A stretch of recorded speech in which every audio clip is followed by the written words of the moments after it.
দাম্পত্য জীবনে যদি স্বামী স্ত্রীর ভিতরে ভজন থাকে না, কুড়ে ঘরের মধ্যেও একটা অপ্রাকৃত আনন্দ পাবেন। গার্হস্থ্য ধর্মের নিয়ম হলো শয্যায় গেলে, বিছানায় গেলে অন্তত 1 ঘন্টা ব্যাপী স্ত্রীর সাথে হরি কথা আলাপন করতে হয়। এক কৃষক না, এই জমিতে ধানের চারা মজুরি খেটে বপন করছিল, পাশে হচ্ছিল ভাগবত।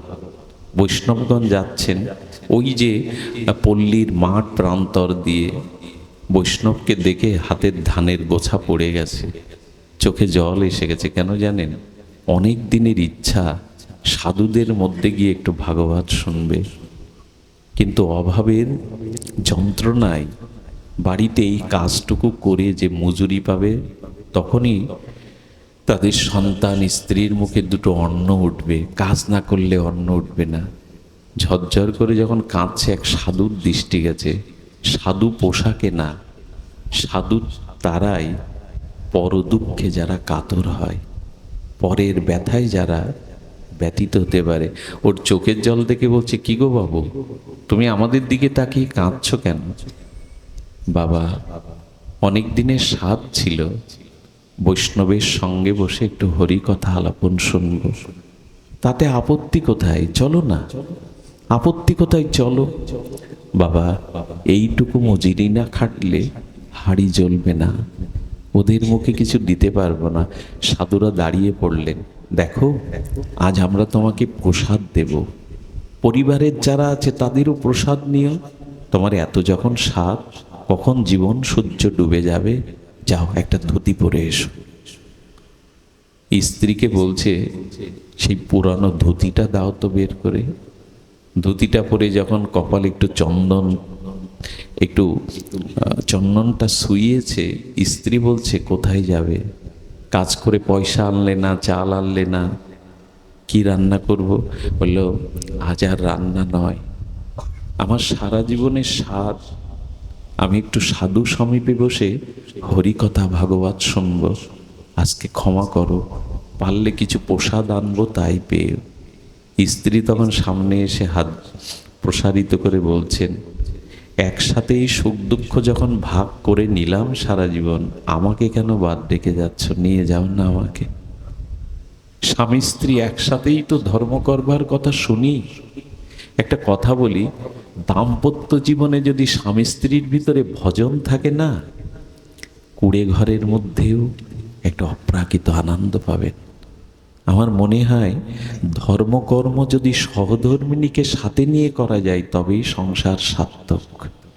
নাহলে অনেক বিভেদ তৈরি হয়, অনেক প্রাচীর উঠে যায়। গার্হস্থ্য ধর্মের নিয়ম কি জানেন? কিছু মনে করবেন না, গার্হস্থ্য ধর্মের নিয়ম হলো শয্যায় গেলে, বিছানায় গেলে অন্তত 1 ঘন্টা ব্যাপী স্ত্রীর সাথে হরি কথা আলাপন করতে হয়।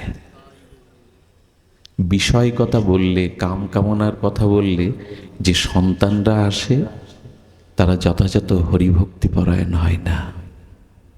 এই জন্য নিয়ম হলো স্বামী স্ত্রীর ভিতরে একটু ধর্মীয় অনুভূতি থাকা, এটা জীবনটা অনেকটা এগিয়ে নেয়। কিন্তু এটার বড় আজকে অভাব, খুবই অভাব। তো স্ত্রী বলছে, আমাকে নেবে না, সারা জীবন তো এই সংসারের দারিদ্রতার অভিশাপ বইলাম, আমাকে নিয়ে চলো। স্বামী বলছে, যাবে? তোমার তো ভালো একখানা কাপড়ও দিতে পারিনি। বলো, ভাগবতে ভালো কাপড়ের প্রয়োজন হয় না, আমার যে বস্ত্র আছে তাই পরে যাব। যেই বাবা মা চলেছে, ওর একটা কুমারী যুবতী মেয়ে ছিল, ছুটে এসে বলছে, বাবা মা আমাকে নিতে পারো না? বাবার চোখে জল এসে গেছে, মারে তোকে ভালো একটা জামা কিনে দিতে পারিনি, একটা ভালো শাড়ি দিতে পারিনি, এই ছেঁড়া মলিন কাপড়ে তুই যুবতী কোথায় যাবি মা? তোকে নিয়ে যেতে পারবো না। মেয়েটা তখন বলছে, বাবা যদি 2 মিনিট দাঁড়াও, আমার পাশের বাড়ি আমার বান্ধবী, ওর অনেক শাড়ি, ও ধনীর মেয়ে তো, আমি একটা চাইলেও দেবে, যা যদি পারিস নিয়ে আয়। ও চাইলে কি উত্তর এলো জানেন? তুই যাবি কোথায়? বলে, ওই যে সাধু মুখে হরিকথা হচ্ছে, ভাগবতে যাব। বলে ওখানে তো ধুলোই বসতে হয়, এই কাপড়ের যা মূল্য এটা ধুলো মাখানোর জন্য না, ফিরে যা, এই শাড়ি দেওয়া যাবে না, এই মূল্যবান শাড়িগুলো ধুলো মাখানোর জন্য না, চলে যা। যখন কেঁদে কেঁদে বাইরে চলে আসছে, প্রভু ভাব দিয়েছ তোমার পথে যেতে, সামর্থ্য তো দাওনি। বাবাকে এসে বলছে, বাবা কোথায় বিয়ে দেবে, তারা হয়তো ভগবত বিমুখ, আমাকে যেতে দেবে না। বড় স্বাদ ছিল যাওয়ার, কারণ কার ঘরে গিয়ে পড়বো, তারা ভগবত বিমুখ যদি হয় এ পথে আসতে দেবে না। এই কথা যখন বলছে না, ওই ধনির বাড়ির একটা কাজের মেয়ে একটা শাড়ি নিয়ে আসছে, দিদি আমাকে ওরা পুজোয় এই শাড়িটা দিয়েছিল, আমি ভাঙিনি, এটা পরে যাও। বললেন একটা দাবি আছে, এই শাড়ি পরে যখন পাঠ শুনবে, আসার সময় সাধুদের পায়ের ধুলোগুলো ওই শাড়িতে একটু মাখিয়ে এনো। আমিও তো লোকের বাড়ি কাজ করি, আমি শুনেছি ওই ধুলার মধ্যে কিছুটা ভক্তি আছে, নিজের কল্যাণ আছে, ওটা নিয়ে যেও।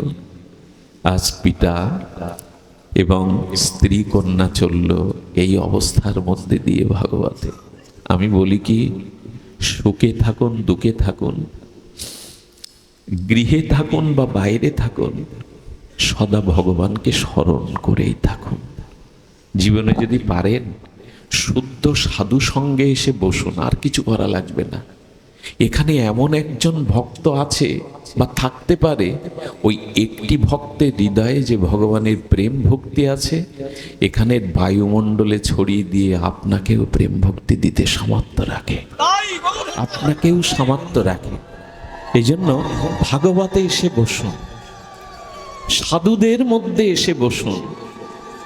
কোন শুদ্ধ ভক্তের অনুভূতি চিৎকণা আপনার মধ্যে ছড়িয়ে যাবে, আর তখনই আপনার জন্ম জন্মান্তরীণ যে কুসংস্কার কেটে গিয়ে ভক্তির উদয় হবে। আজ এইটুকুই। আপনাদের মঙ্গল হোক, আপনাদের সবার কল্যাণ হোক।